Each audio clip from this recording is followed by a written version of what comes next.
Bienvenidos de nuevo a su programa Una Conexión con Dios. Es un honor y un placer el poder estar aquí sirviéndole a Dios y sirviéndole a usted. Hoy continuamos con lo que es la primera parte de el hábito número 1 de los 7 hábitos de las personas altamente efectivas. A continuación estaremos viendo los 3 primeros videos de lo que es el hábito número 1, ser proactivo. Espero tenga lápiz y papel a la mano, porque si usted desea cambiar su vida, necesita tomar notas. A continuación, el Dr. Stephen Covey. Hábito 1. Ser proactivo. Parte A. Proactividad. La clave para implantar los 7 hábitos. Ahora veremos el hábito fundacional. El hábito 1. Ser proactivo. ¿Por qué fundacional? Porque todos los demás hábitos fluyen de él. Si el hábito 1 está presente, se pueden cultivar los otros 6. Si no está presente, no se pueden cultivar los otros 6.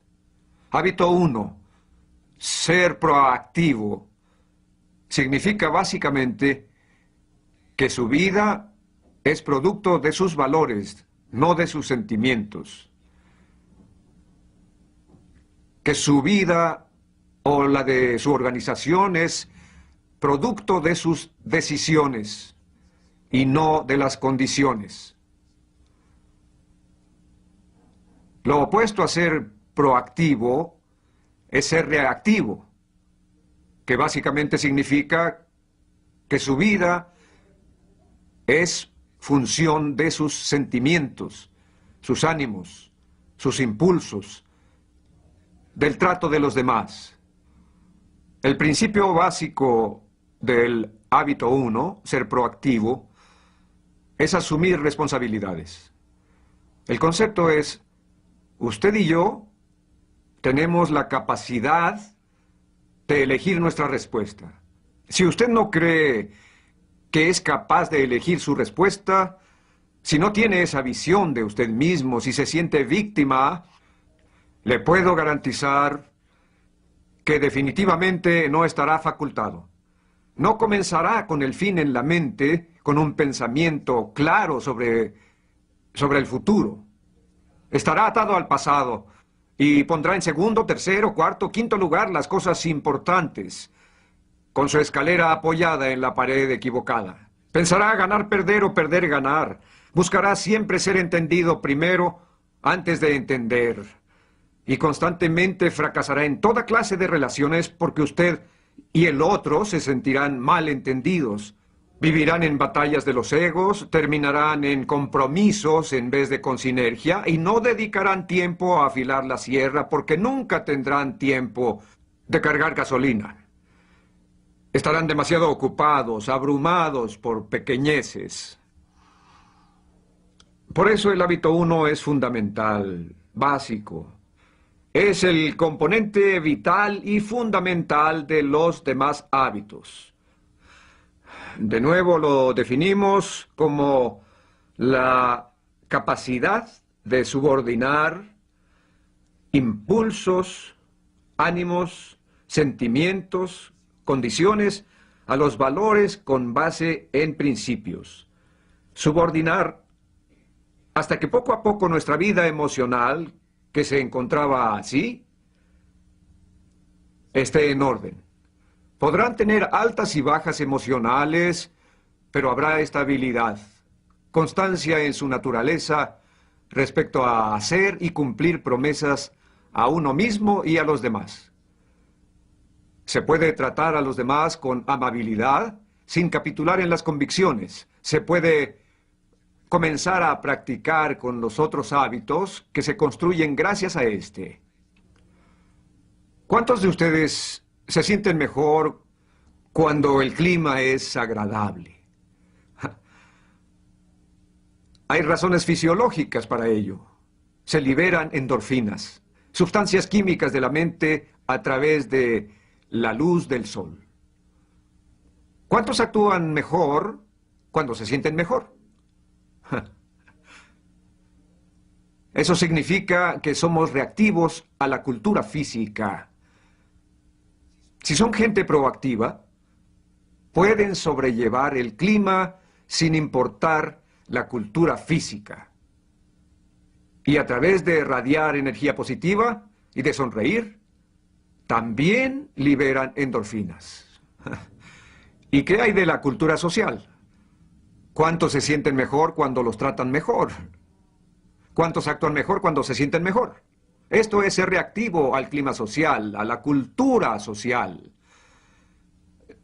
Si por dentro aprendiéramos a sobrellevar el clima social para poder ser consistentes en aquellas situaciones difíciles y adversas, perseguir propósitos que valgan la pena y vivir según principios o leyes naturales,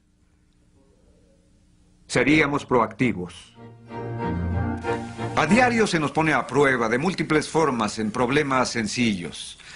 Y si somos proactivos, en ese momento gradualmente desarrollamos una capacidad extraordinaria para manejar disgustos y decepciones importantes. Pero muchas veces entendemos la energía obvia de la proactividad solo si vemos conflictos espectaculares o dramas brutales. Por ejemplo, Viktor Frankl, el psiquiatra austriaco, prisionero en los campos de concentración nazis por ser judío, experimentó indignidades y torturas increíbles. Había sido formado en la tradición freudiana, en la que básicamente uno es producto de su niñez. Trabajó sobre esa suposición, ese paradigma, pero mientras estaba en los campos, comenzó a observar cosas muy interesantes. En las mismas circunstancias, algunas personas eran animales, mientras otros eran santos. Él mismo experimentó cosas terribles. Algunos de sus seres queridos fueron muertos en cámaras de gas o quemados vivos. Y él esperaba ese mismo destino, pero por alguna razón lo conservaron vivo con propósitos experimentales. Un día lo desnudaron, lo pusieron bajo una luz blanca y comenzaron a realizar en su cuerpo crueles experimentos de esterilización. Y ahí descubrió lo que llamó la última libertad humana. El poder de elegir mi respuesta ante cualquier condición, ante cualquier cosa que me suceda. Le llamó la última libertad humana. Y cultivó esta íntima respuesta hasta el momento en que, en su imaginación, se vio enseñando a sus estudiantes en Austria, después de ser liberado del campo, todas las experiencias que estaba teniendo, las reflexiones, el aprendizaje que estaba adquiriendo, y llegó a postular que el más alto valor humano es el poder de elegir una actitud en situaciones sobre las cuales no se tiene control. Esa era la última libertad humana. Si quieren otra evidencia de esto, ¿cuántos de ustedes han visto a un ser querido, a un amigo entrañable, a un miembro de su familia, pasar por una enfermedad terminal con una actitud magnífica? ¿Cuántos han experimentado eso? Vean las manos, vean el número. ¿Cuántos estuvieron profundamente inspirados por ese modelo? Las mismas manos. Yo lo viví con mi hermana Marilyn, quien acaba de morir.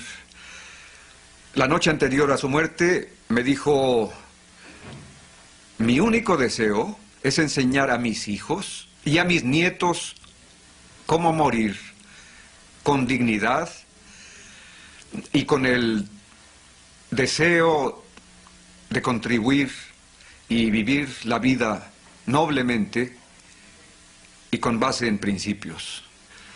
El cáncer en sus pulmones era como un árbol que le crecía por dentro, pero su objetivo durante los meses o aún los años anteriores fue el de enseñar algo. Esos hijos y nietos, amigos y seres queridos, estarán inspirados y ennoblecidos por su modelo y su enseñanza el resto de sus vidas. Entre lo que nos sucede, el estímulo, cualquier cosa que nos pase o que nos esté pasando ahora, entre ese estímulo y nuestra respuesta hay un espacio. En ese espacio radica nuestro poder y la libertad para elegir nuestra respuesta. En estas elecciones radica nuestro crecimiento y nuestra felicidad. En otras palabras, con las elecciones correctas, eventualmente la respuesta que elegimos comienza a influenciar al propio estímulo. Esto es lo que Viktor Frankl descubrió y ejercitó en su memoria, es decir, en su inteligencia, su imaginación y su conciencia, haciéndose preguntas como, ¿qué está pidiendo de mí esta situación? En vez de, ¿qué pido yo de ella? ¿Por qué me están haciendo esto? Y también afirmando su libre voluntad. Su libertad se volvió más y más y más grande hasta que fue mayor que la de sus captores nazis. No fue liberado. La liberación es una condición del medio. La liberación es una condición externa. La libertad es una condición interna de la propia persona. Tenemos control sobre nuestra libertad, no sobre nuestra liberación. Sin embargo, en muchas situaciones, no necesariamente en todas, mientras más controlen su libertad y la expandan y la profundicen, eventualmente influenciarán la liberación en su vida. Las opciones, las alternativas que están disponibles, eventualmente su cabeza creará su mundo. Su respuesta al estímulo eventualmente influenciará al estímulo y en alguna medida él lo experimentó. Frankl tuvo otra hipótesis y trató de desarrollarla. ¿Qué hace sobrevivir a estas personas en el campo? ¿Son sus habilidades de sobrevivencia? No. ¿Es su inteligencia? No. ¿Es su salud? No. Esas cosas eventualmente se perdían. Así. Ayudaban inicialmente, pero al final se perdían. ¿Es su estructura familiar? No. Lo que nos capacita para sobrevivir es una visión del futuro. El significado de lo que nos falta por hacer. Una contribución que nos falta dar. Esto se convirtió en la base de su brillante autobiografía sobre estas experiencias llamada El hombre en busca de sentido. Un amigo suyo se sentía tan mal que quería suicidarse y Frankl lo presionó. ¿Por qué no lo haces?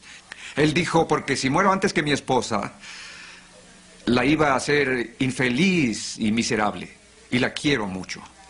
Eso solo le dio sentido para sobrevivir. Y para constantemente hacerse esta pregunta, ¿qué está pidiendo de mí la vida en esta situación? No permitan que las cosas sobre las que no pueden hacer nada interfieran con las cosas sobre las cuales pueden hacer mucho.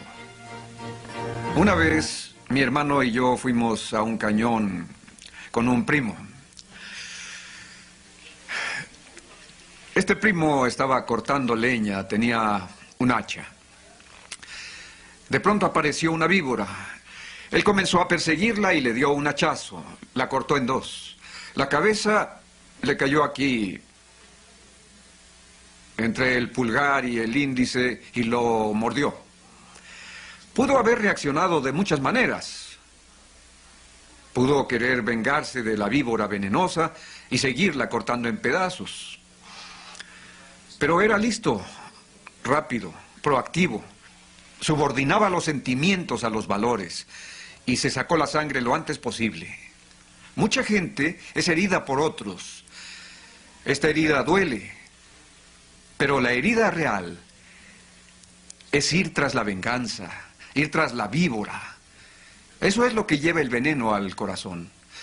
No es lo que la gente nos hace, lo que nos hiere en el sentido más fundamental. Lo que nos hiere es la respuesta que elegimos a lo que nos hacen. La gente reactiva quiere regresar y vengarse. Se rodean de gente que les masajee el ego y los valide y les dé evidencia adicional para justificarse y condenar a la persona que los lastimó, que les hizo daño. Mucha gente se reúne a diario para murmurar sobre los pecados de sus jefes. Y esto se convierte en el tema base del café o de la comida. Son altamente reactivos. La gente proactiva aprende a sacarse el veneno y siempre a perdonar.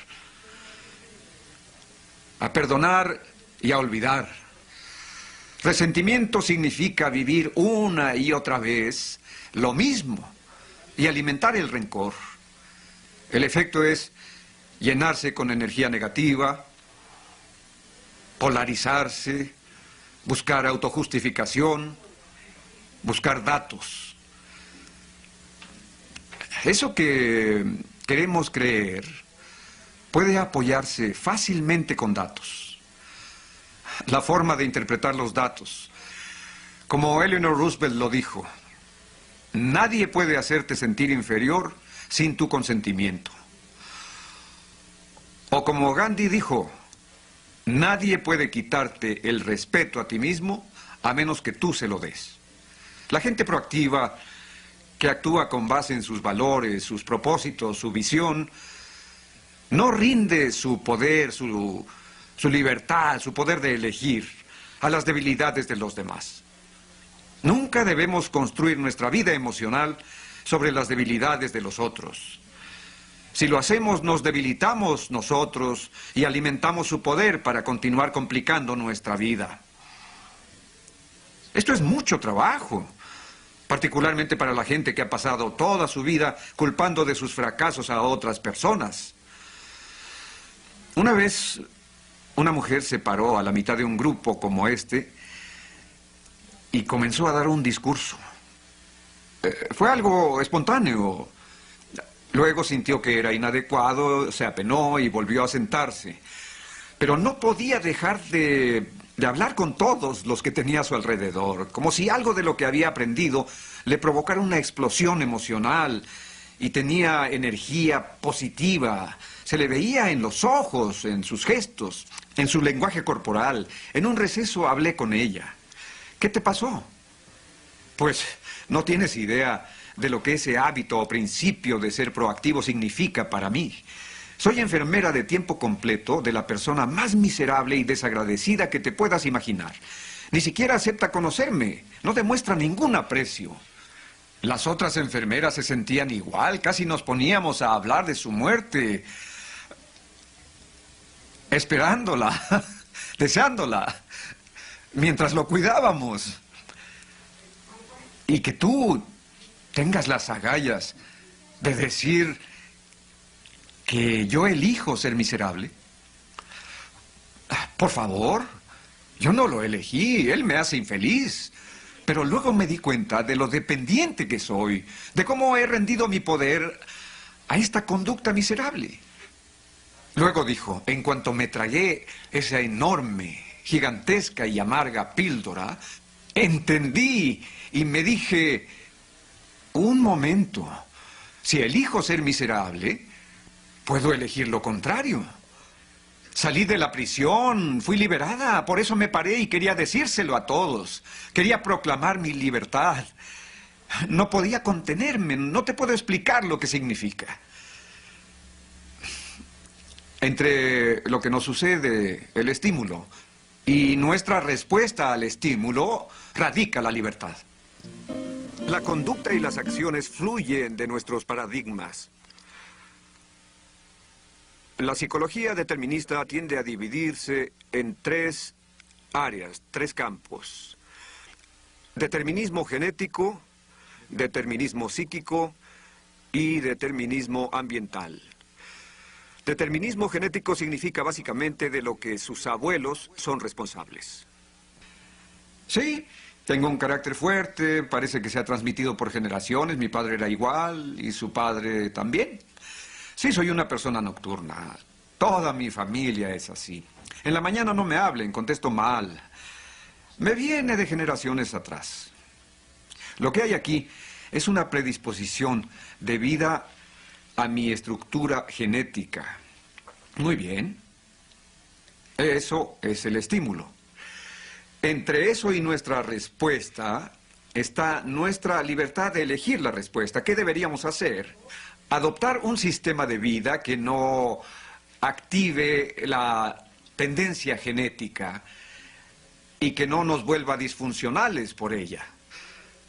Esto no significa que la influencia genética no sea poderosa. Significa que no estamos genéticamente determinados y que la diferencia entre estar influidos y estar determinados es de 180 grados. Determinismo psíquico significa de lo que sus padres son responsables, no sus abuelos. No llegó necesariamente por el ADN, por la estructura cromosómica del ADN. Sus padres se lo hicieron a ustedes. Es la forma en que los criaron. Es muy freudiano. El niño es padre del hombre. Eso significa que sus primeros años de infancia, la forma en que los trataron y criaron, si hubo rechazos, cómo desarrollaron heridas psíquicas profundas por abusos de una u otra clase, condicionaron su estructura emocional, su personalidad para toda la vida. El niño es el padre del hombre. Y aunque mucho hemos vivido ya a los 6, 7 u 8 años, no hay gran cosa que podamos hacer a esa edad. Determinismo psíquico. No hay ninguna duda de que nos influencia poderosamente. De hecho, en los primeros años de vida, hasta el autoconocimiento a los 7, 8 o 9 años, no hay separación entre estímulo y respuesta. Así que cualquier estímulo que llegó, tuvo cualquier respuesta. Y las cicatrices psíquicas están ahí. Las tendencias genéticas están ahí.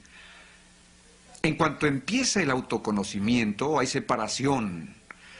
Este espacio, esta libertad, este poder de elegir. Esas tendencias todavía están ahí. Estamos muy influenciados por fuerzas genéticas y psíquicas. Ahí están. Pero se tiene este espacio. Podemos comportarnos de manera que se borren las tendencias, o si no borrarlas, subordinarlas, eclipsarlas, vencerlas como no funcionales. Pueden estar ahí en algún grado. Quizá pudieran borrarse a través de diferentes terapias. El punto es que aún se tiene la libertad de elegir. Aunque sea difícil, hay que trabajarlo. Aunque sea producto de un condicionamiento, soy el programador que elijo mis respuestas a ese condicionamiento. Determinismo ambiental. Básicamente significa que su pareja es responsable, su jefe es responsable, su cultura es responsable. El determinismo ambiental abarca todo el conjunto de influencias culturales externas. De nuevo, sin duda que estamos influenciados por estos factores, razón por la que necesitamos concientizarlos, pero que no sean determinantes. Por ello, el hábito 1 es el hábito de la visión personal.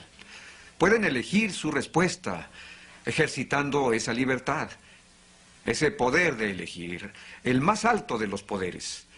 En ese espacio hay 4 dotes humanas: autoconocimiento, imaginación, conciencia y voluntad independiente. Frankl lo descubrió. Pudo mirarse a sí mismo en una situación extrema. Una compañía puede ver su futuro. Por ello dicen que la visión es la esencia del liderazgo. Y la habilidad de crear una cultura alrededor de esa visión genera un compromiso hacia esa visión que es común a todos y les permite ejercitar colectivamente su imaginación. Aún si sienten a esa cultura como un peso abrumador, están dentro, están conscientes, ven, imaginan, son parte de y pueden participar. Cuando vivimos sin la memoria estamos atados al pasado y a lo que es finito. Cuando vivimos sin la imaginación, estamos atados a lo que es infinito y tiene una potencialidad increíble, porque rara vez escudriñamos lo que tenemos dentro. Y luego la voluntad independiente. Podemos actuar sobre esa imaginación. Podemos actuar sobre esa conciencia, la conciencia universal. La conciencia universal de toda la humanidad. Y podemos actuar sobre ella, podemos nadar con la corriente o contra la corriente. Se necesitan las 4 dotes humanas para optimizar. El autoconocimiento no es suficiente.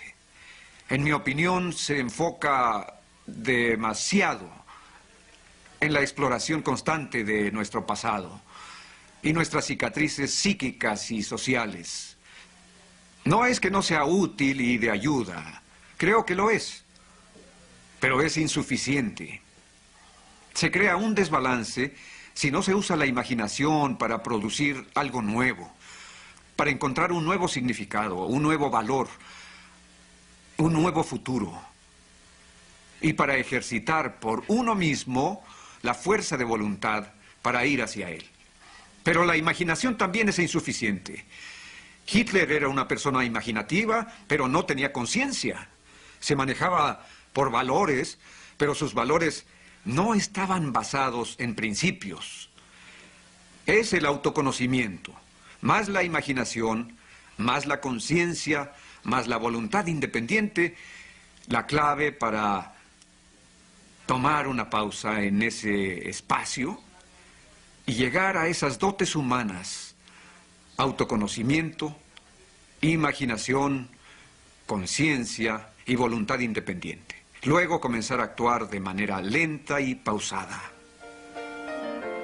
Bueno, después de haber visto el video, estos videos donde el doctor Stephen Covey habla sobre el hábito de ser proactivo, usted dirá: Alexis, ¿y ahora qué más vamos a aprender? Bueno, lo que vamos a hacer, voy a hacer 7 puntos de parte de solo lo que es esta primera parte, y lo que vamos a hacer es que lo vamos a poner a la luz de la verdad absoluta. ¿Cuál es la verdad absoluta? La Biblia. Creo que no vamos a entrar en discusión o no tengo que probar que la Biblia es la verdad absoluta. De acuerdo a lo que nos dicen las estadísticas aquí en Honduras, más del 90% cree que Jesucristo es su Salvador. Entonces, partiendo de ahí, espero que usted crea que la palabra, lo que está escrito en la Biblia, es una verdad absoluta y es una palabra viva, es una palabra que toma efecto hoy. ¿Y cómo puede tomar efecto hoy? Bueno, vamos a empezar con el primer punto. El primer punto es: ¿cómo lo hacemos que esto esté a la luz de la palabra de Dios? Para eso nos vamos a ir a Juan 1:1, y dice: en el principio era el verbo, y el verbo era con Dios, y el verbo era Dios. 2. Este era el principio con Dios. Ahora, punto B, Juan 28:18. Y Jesús se acercó y les habló diciendo: toda potestad me es dada en el cielo y en la tierra. Inciso C, Juan 1:12. Mas a todos los que les recibieron, a los que creen en su nombre, les dio potestad de ser hechos hijos de Dios, y los cuales no son engendrados de sangre, ni de voluntad de carne, ni de voluntad de varón, sino de Dios. ¿Cuáles son las dos cosas que tenemos que tener en claro en esto? Uno, que vivimos en dos mundos. Tenemos el mundo espiritual y tenemos el mundo físico o el mundo terrenal, como usted le quiera llamar. El peor error que podemos cometer como cristianos, como personas que aceptamos que Jesucristo vino, murió por nuestros pecados, es el pensar que somos seres físicos nada más. Todos, independientemente de que si creemos que Jesucristo es nuestro Salvador o no, todos creemos. Todos somos seres espirituales viviendo en un cuerpo físico. Pero especialmente a aquellos quienes creen que Jesucristo es su Salvador, tenemos que entender que tenemos dos nacionalidades.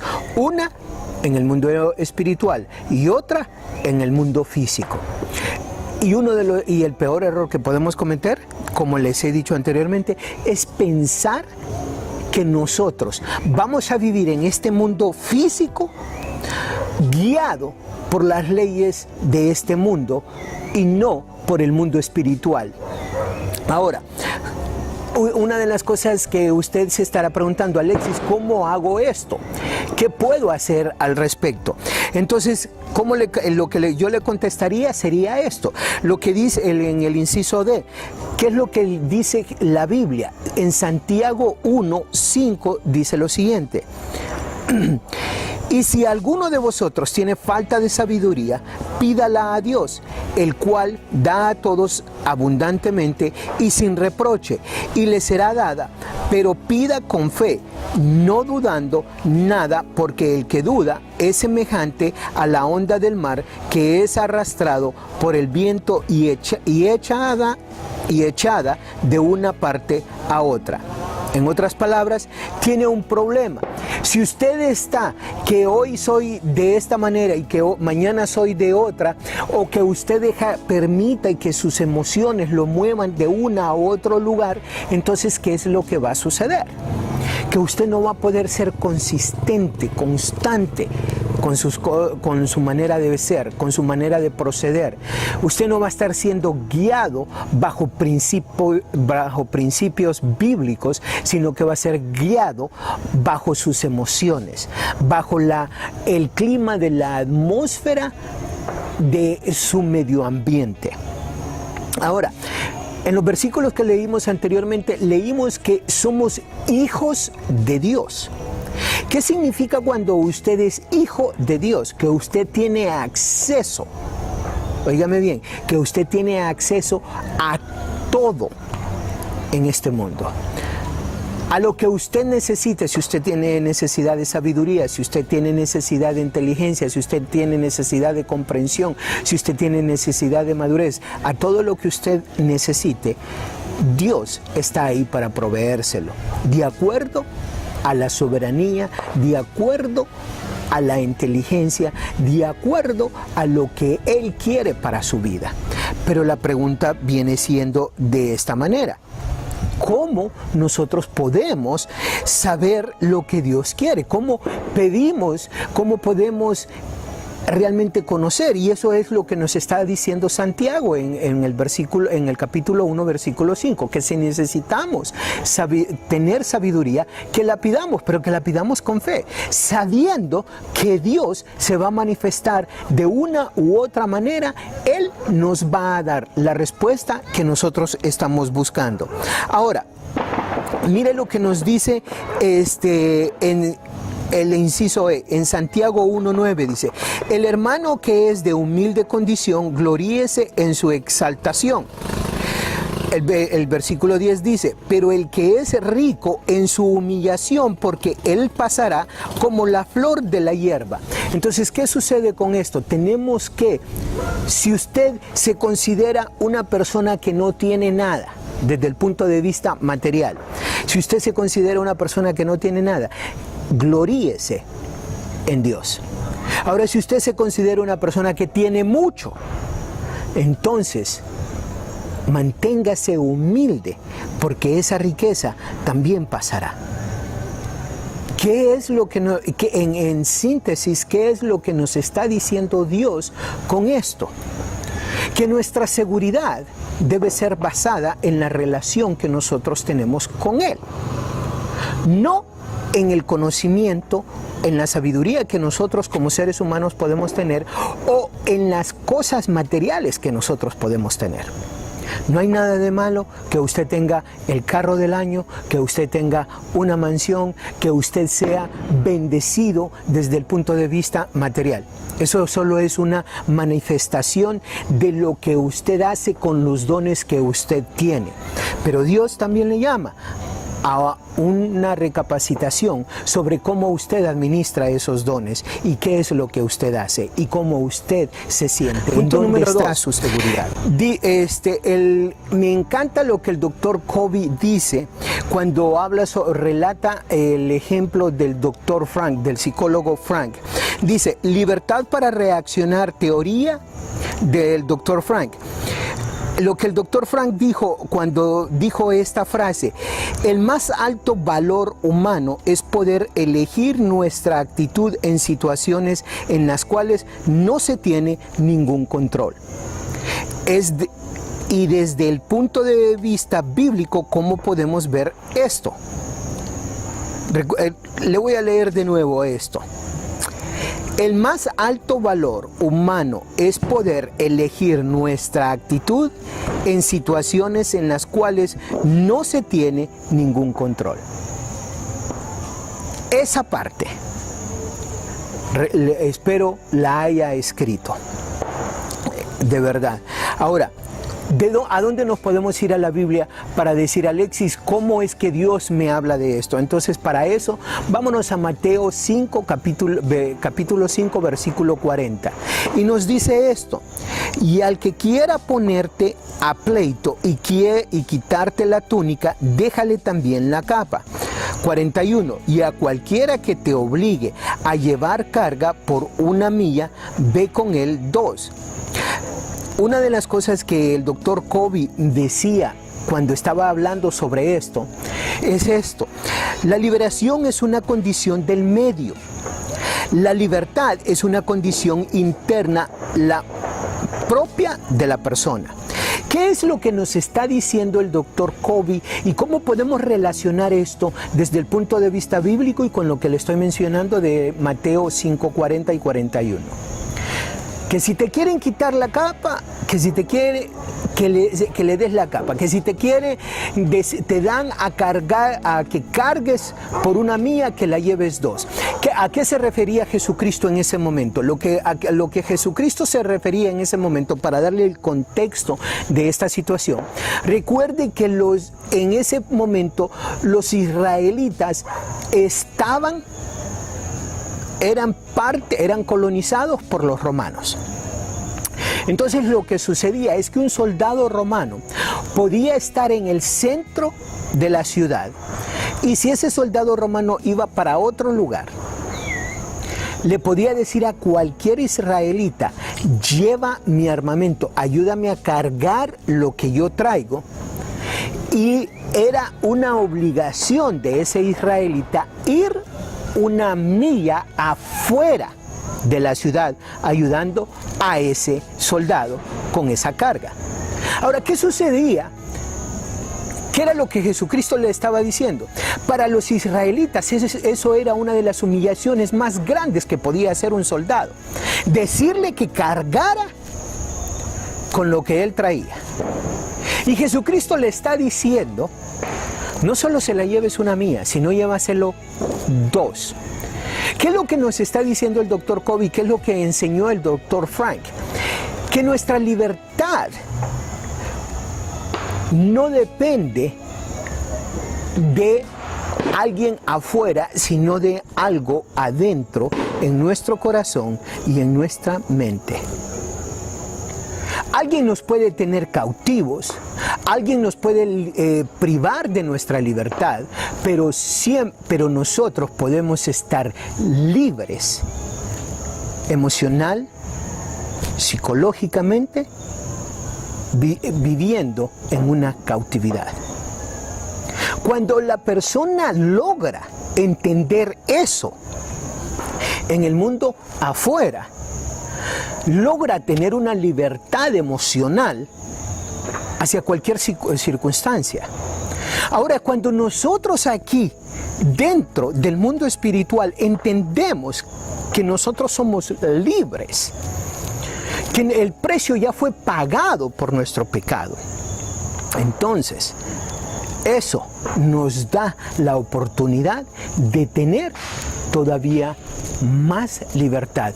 Eso fue lo que hizo que en cuestión de 60 años, alrededor de 60 a 100 años, en aquel tiempo la población que existía era alrededor de 300 millones y en menos de 100 años se tenía más del 50% del imperio romano glorificando a Jesucristo.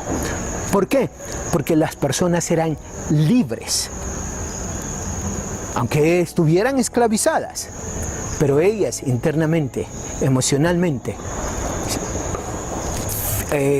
punto número 3, ¿qué es lo que mantiene vivo a las personas? En el ejemplo, en la segunda teoría del señor Frank, el doctor Covey nos habla de lo que sucedió con el amigo del doctor Frank.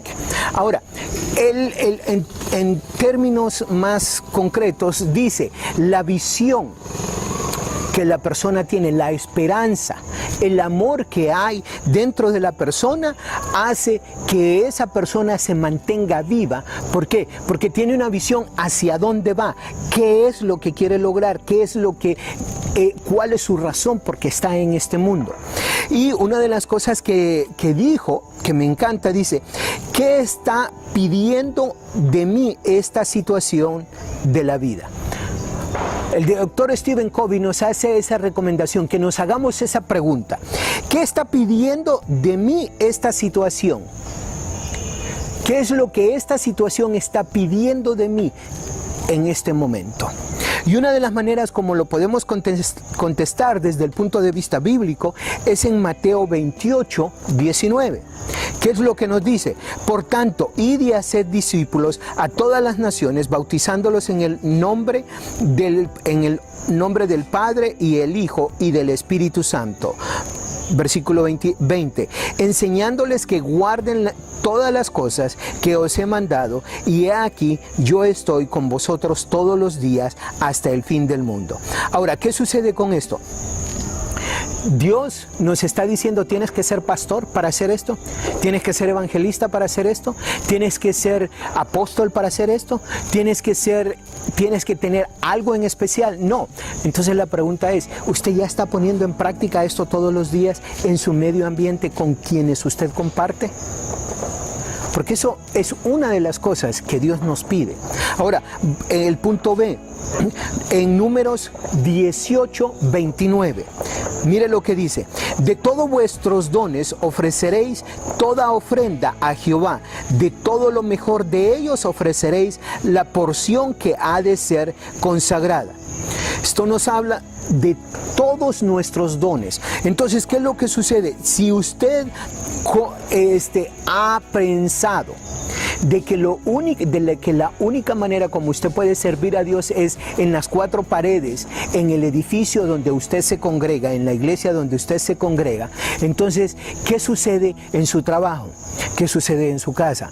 ¿Qué sucede con sus amigos con quien usted comparte y vive? ¿Qué sucede con ellos? ¿No se merecen ellos tener o saber de Jesucristo? Ese es número uno. Número dos, usted también posiblemente se limite en el caso de aquellos que son hombres de negocio, doctores, ingenieros, arquitectos y de cualquier otra profesión. Entonces la pregunta es, ¿ese es un don? ¿Ese es algo que Dios le ha ayudado a obtener a usted? Usted está poniendo al servicio de su comunidad, al servicio de la sociedad donde usted vive, ese conocimiento, esos dones. Más adelante, en las otras grabaciones, estaré compartiendo cómo usted, siendo un doctor, siendo un arquitecto, siendo un ingeniero, siendo un hombre de negocio, cómo usted puede compartir esos dones que usted tiene, que Dios le ha dado, para que la sociedad a su alrededor sea beneficiada. Y no solo las personas en su iglesia, en su congregación, en su denominación, sino la sociedad en general, el cuerpo de Cristo. Al nosotros no dar de esos dones, estamos siendo egoístas y no estamos sirviendo a Dios como realmente deberíamos de hacerlo. Punto C, inciso C. Tesalonicenses 4:6 dice lo siguiente: que ninguno agravie ni engañe en nada a su hermano, porque el Señor es vengador de todo esto, como ya os hemos dicho y testificado. Pues no nos ha llamado Dios a inmundicia, sino a santificación. Versículo 8, así que el que desecha esto, no desecha al hombre, sino a Dios, que también nos dio su Espíritu Santo. ¿Cuál es el punto con esto? Lo que usted está haciendo hoy en día, ¿Está santificando a Dios? Usted, escúcheme bien lo que le voy a decir, usted participó de alguna manera en algo ilícito. Le voy a poner un ejemplo. Acabamos de pasar por las elecciones en nuestro país. Usted es una persona que cree que Jesucristo murió por usted. Usted participó o usted sabe de algo que se haya hecho ilegal. Si usted participó o usted sabe y se ha quedado callado, hay más de 30 personas que hoy en día ya están muertas por esa situación. Y esa sangre corre por usted como corre por cada una de las otras personas el por qué se está haciendo o se está dando lo que se está dando en nuestro país. Si usted ha participado, si usted hizo algo que usted sabe va en contra de la ley, es momento que se arrepienta y que salga a la luz, que confíe en Dios, si es que usted confía en Dios. Y si no, cada una de las muertes que han habido hasta ahorita y que pudieran haber en el futuro, usted también es responsable de ella. Punto número 4. El veneno del resentimiento. El doctor Stephen Covey habló sobre su primo, lo que sucedió con la culebra. Ahora, ¿cómo lo podemos traer nosotros a la luz de la palabra de Dios? Mateo 5:43. Oísteis que fue dicho, amarás a tu prójimo y aborrecerás a tu enemigo.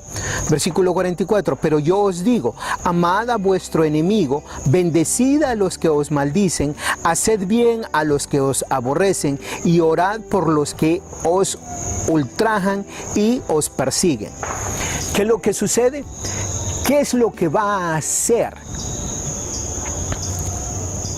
el resentimiento? Le va a causar daño a usted internamente y va a causar daño a su alrededor.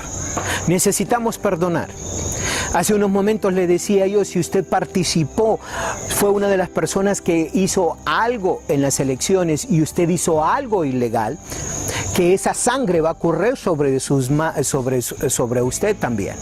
Pero también en este momento le llamo a aquellas personas quienes no participaron y quienes se sienten que les han hecho un daño, ya sea en las elecciones, ya sea en lo que sea. Yo lo que les digo en este momento es, hay que perdonar, hay que orar por esas personas, hay que bendecir a esas personas. En el nombre de Cristo Jesús. ¿Cómo puede usted mantenerse firme? ¿Cómo no puede estar en esa montaña rusa de sus emociones?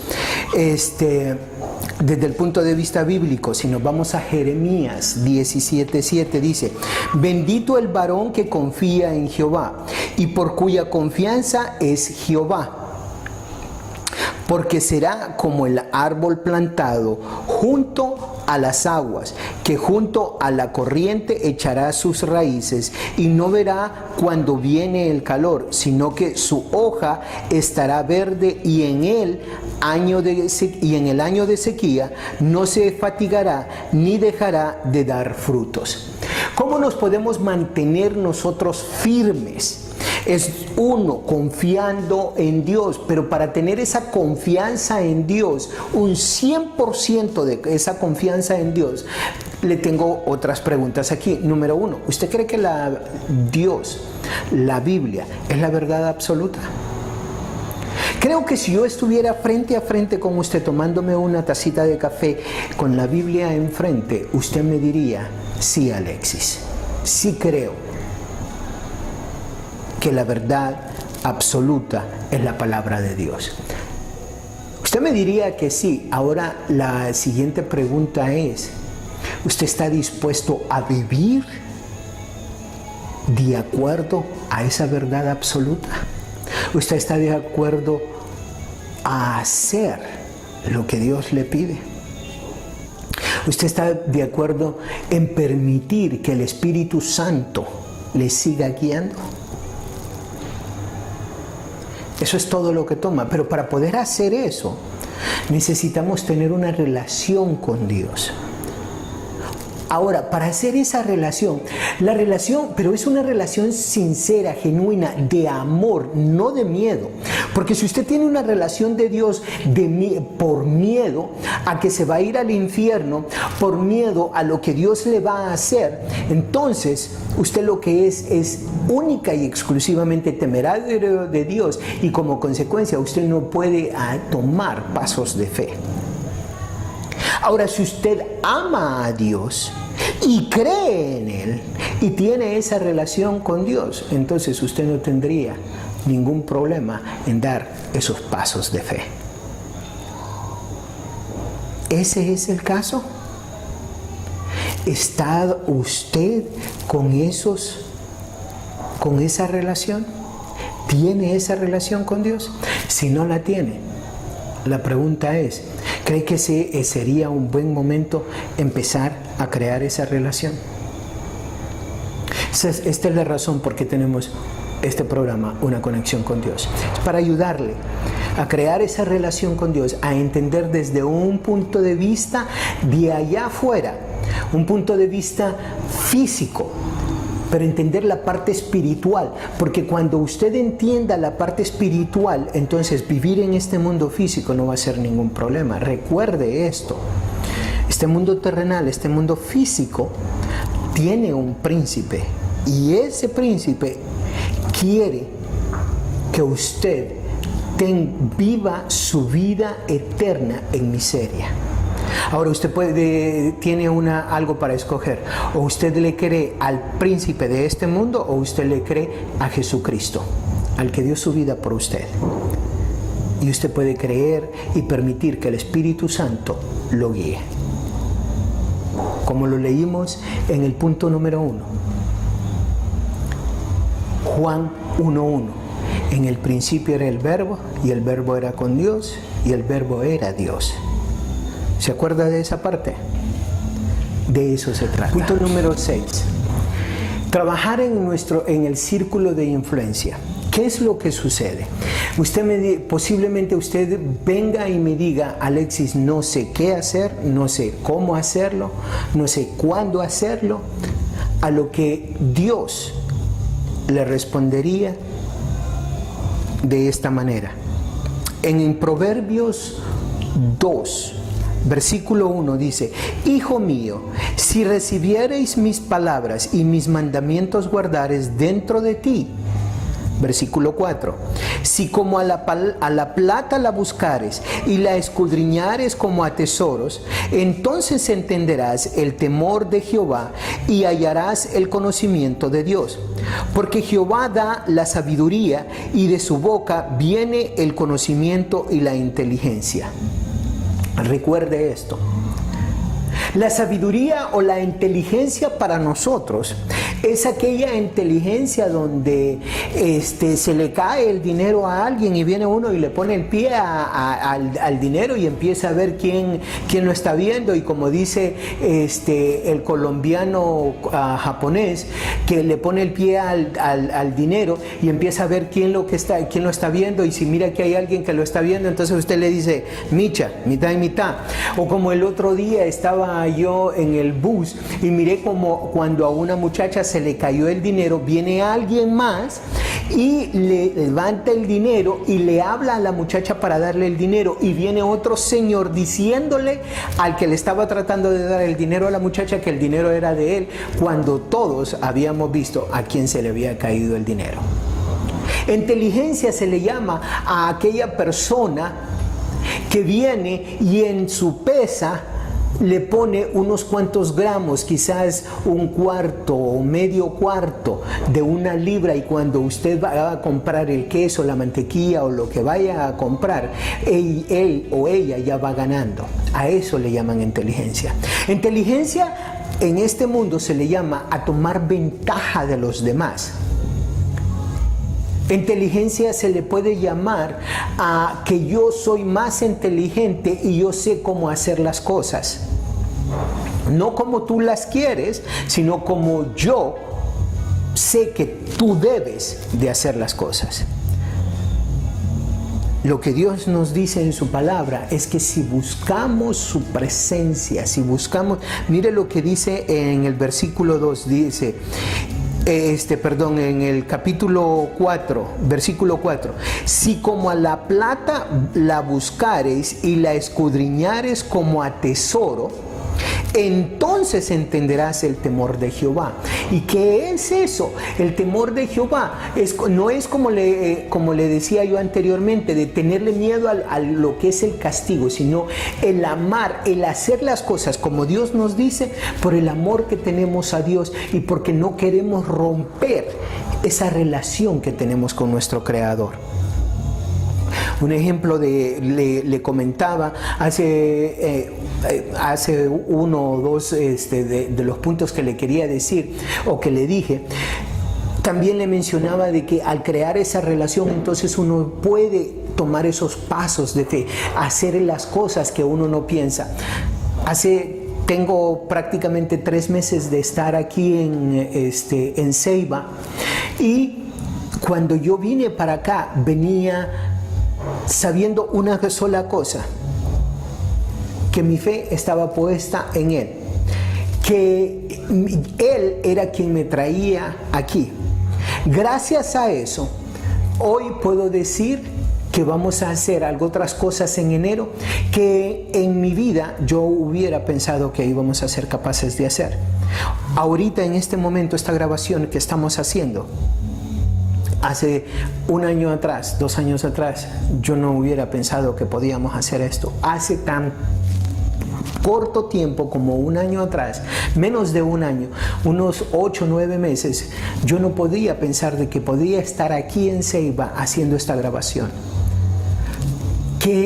Pero usted me diría, pero Alexis, usted ya sabía, usted tenía el dinero, usted tenía esto. No, yo no tenía nada. Y sigo sin tener nada. Pero Él ha proveído la casa, el lugar, el equipo para poder estar aquí. Y hoy es un testimonio vivo de lo que es hacerle caso a Dios. Sí. Y nosotros podemos leer en la Biblia y podemos ver testimonio tras testimonio tras testimonio de lo que es seguir los principios bíblicos, cómo nuestras vidas van a cambiar cuando nosotros confiamos en Dios. Entonces mi pregunta es, ¿confía usted en Dios? ¿Realmente cree esta palabra? ¿Realmente cree que esta palabra toma vida hoy día en su vida, en la situación en que está, en la situación en que estamos en nuestro país? ¿Usted cree que Dios puede tomar vida? La razón por qué me estoy incluso apresurando a hacer estos videos, no apresurando, sino haciendo estos videos ahorita, es porque van a venir, voy a hacer otros videos, otras predicaciones, donde el explicar estos puntos, el poner este video junto va a tener sentido. Nuestra conducta fluye de nuestros paradigmas, de nuestros hábitos. El doctor Covey habla de la psicología de determinismo. Determinismo genético, determinismo psíquico, determinismo ambiental. Ahora, ¿cómo nosotros, como cristianos, podemos superar esta situación? Él nos da toda una explicación cómo se puede hacer en el mundo secular. Muy válido. ¿Cómo se puede hacer en el mundo secular? Ahora, ¿cómo nosotros en el mundo cristiano, en el mundo espiritual por el cual nosotros nos movemos y hacemos las cosas, cómo podemos basarnos o de qué manera podemos tomar la palabra de Dios, a empoderarnos de esas promesas para poderlas poner en práctica en nuestro corazón, en nuestra mente, confiar en ello y proseguir hacia adelante con toda la confianza.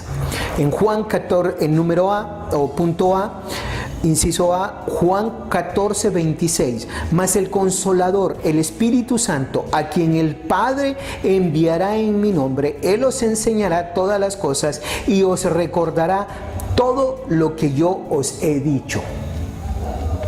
Inciso B, Tito 3:5. Nos salvó no por obras de justicia que nosotros hubiéramos hecho, sino por su misericordia, por el lavamiento de la regeneración y por la renovación en el Espíritu Santo. En otras palabras, no es que si yo voy a la iglesia 5, 7, 20 veces al día o a la semana, no es si yo lavo, barro, predico, evangelizo, lo que yo haga no importa. La razón por que existe ese poder en mí es una. Porque Dios me amó y yo he aceptado ese amor. Cuando yo acepto a Jesucristo como mi Salvador, entonces el Espíritu Santo viene a morar en mí. Y en ese momento Dios me da toda la fuerza, toda la capacidad para poder hacer esa transformación en mí. Es una decisión. Y es entender que nosotros ya somos hijos de Él. No tenemos arte ni parte con el enemigo. Y para finalizar, los 4 dotes: autoconocimiento, imaginación, conciencia, voluntad independiente. Desde el punto de vista, recuerde, estamos viendo cómo este libro, que ha sido tan exitoso en Estados Unidos y en muchas partes del mundo, ya han creado todo un proceso de desarrollo de una compañía, y cómo usted personalmente puede desarrollarse y lograr cambiar, ser otra persona desde el punto de vista físico, de la fuerza suya. Porque aquí le habla voluntad independiente, conciencia, imaginación, autoconocimiento. Desde el punto de vista secular, usted puede lograr eso, pero ¿qué es lo que sucede? Que usted ya tiene el Espíritu de Dios viviendo en usted. ¿Y qué hace el Espíritu de Dios? ¿Qué hace la palabra de Dios? Mire lo que nos dice Gálatas 5:22. Mas el fruto del Espíritu es amor, gozo, paz, paciencia, benignidad, bondad, fe, mansedumbre, templanza. Contra tales cosas no hay ley. Y el versículo 24: pero los que son de Cristo han crucificado la carne con sus pasiones y deseos. Si vivimos por el Espíritu, andemos también por el Espíritu.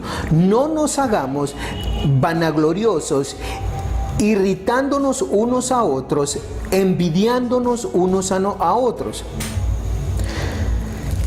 ¿Qué sucede? El poder de Dios, el poder del Espíritu Santo ya está en nosotros. No nos irritemos unos a otros, no nos envidiemos unos a otros, vivamos en paz.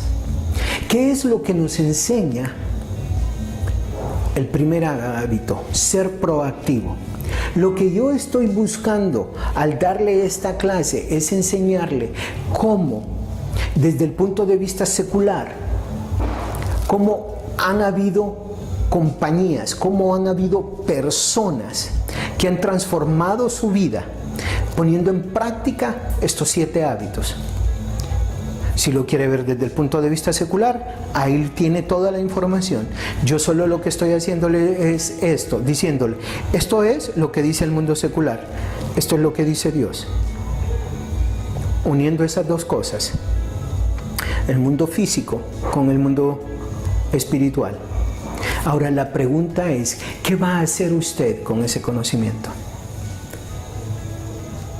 Vamos a tener la segunda parte de cómo en el mundo secular esto, poniéndolo en práctica, ha llegado a tener influencia de una manera que usted ni se lo imagina. Y cómo, óigame bien esto, si usted es hondureño Estamos en diciembre, hoy día es 24 de diciembre del 2017. ¿Cómo 2017, enero del 2018, si usted toma acción sobre este conocimiento, podemos ser una generación que realmente transforma nuestro país? Que Dios me les bendiga.